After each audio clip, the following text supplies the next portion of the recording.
kept it on attack. Am I ready?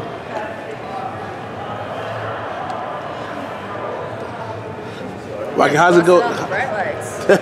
Like, how's it going to go from being inactive to fighting for your first title shot of your career? I'm extremely excited. I mean, been inactive, but for me, it's been something to where I haven't been under the bright lights. But I've been pretty active, minus the injuries. I've been able to do what I can, and then just behind the scenes when Tisha went into camp, I was able to be one of her training partners, and then. It's been something for me with these last 18 months off to where mentally I was still going. Mentally I was visualizing doing something, or I was just being a coach to Tisha.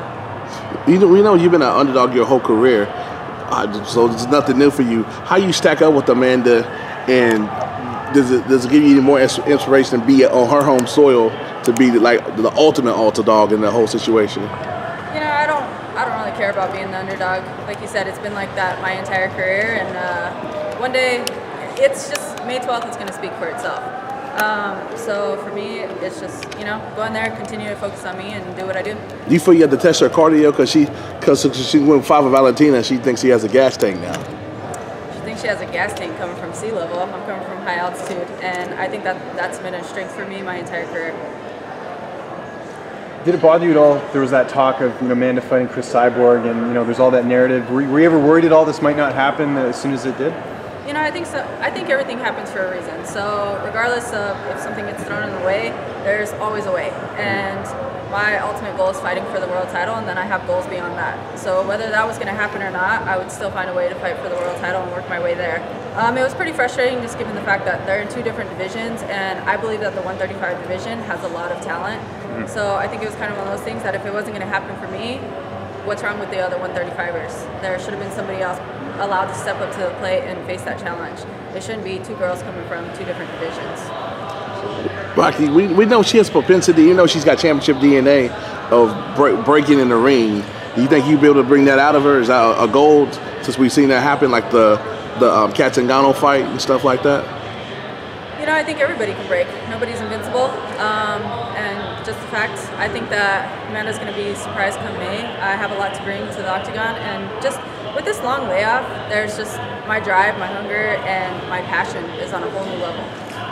Amanda's wins, her last couple wins have been either a finish early or a close decision win. Is there any more urgency to go for that finish with the fact that she has taken the last couple fights on the judges' scorecards? It's always urgency. I mean, it doesn't extremely sound fun to fight 25 minutes. Yeah. If it goes 25 minutes, it goes 25 minutes. But my ultimate goal is to go in there, focus on what I'm doing, and at the end of the day, come out with my hand raised. Have you thought about hearing and new?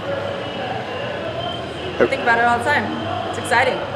How do you feel? Obviously, there's a lot of mutual respect between yourself and Amanda. There was, would you like maybe a little bit more sort of aggression between the two of you, a bit of heated debate instead of that mutual respect? Because yesterday there was a lot of respect.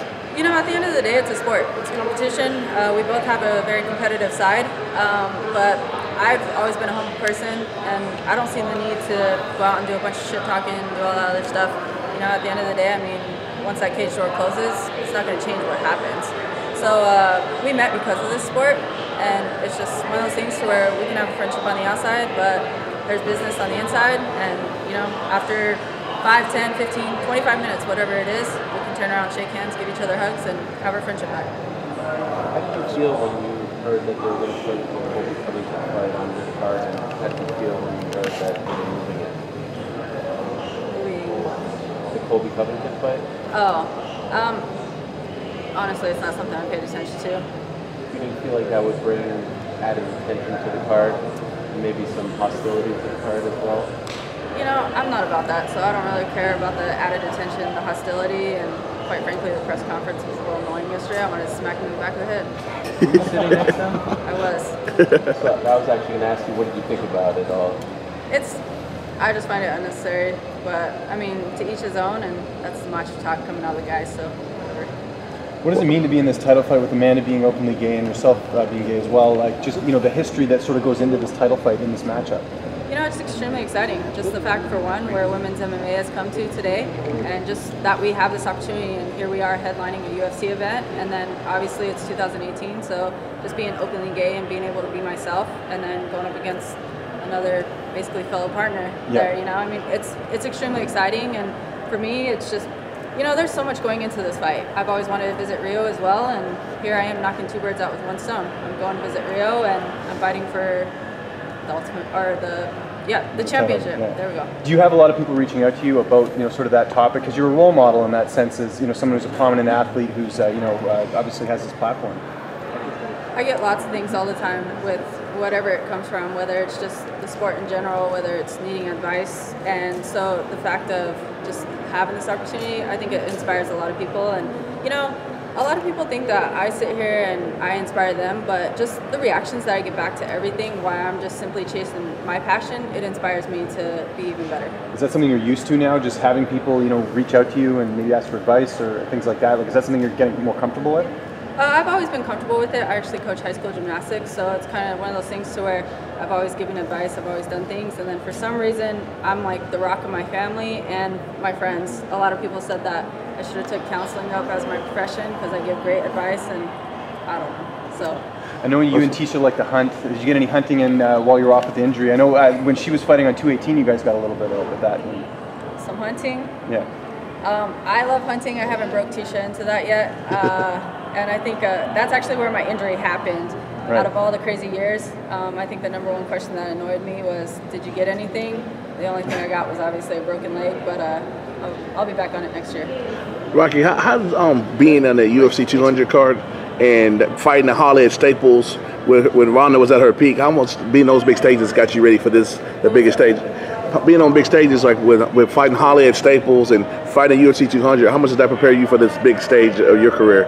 You know, it's the big stage regardless. Just being in the UFC, it's your biggest platform that you can get to in MMA. So any other fights, I mean, I see all the girls as challenges, wherever they're ranked, and whatever they bring to the table, it's a different challenge. For me, being on The Ultimate Fighter, it was kind of one of those things where it absolutely took me out of my comfort zone, and I had to learn to live with an opponent, eat with an opponent, hang out and talk hours before we were going to go fight each other. And so it's just kind of one of the things to where you really learn how to filter those emotions, and I don't go and put all the extra pressure. I don't sit here and, okay, Amanda, world title shot. Like, Amanda's just another opponent, and then there's an even bigger reward after this one. So it's just kind of one of those things to where the pressure's not there for me. We're going into her home country, and I think the pressure's there for her.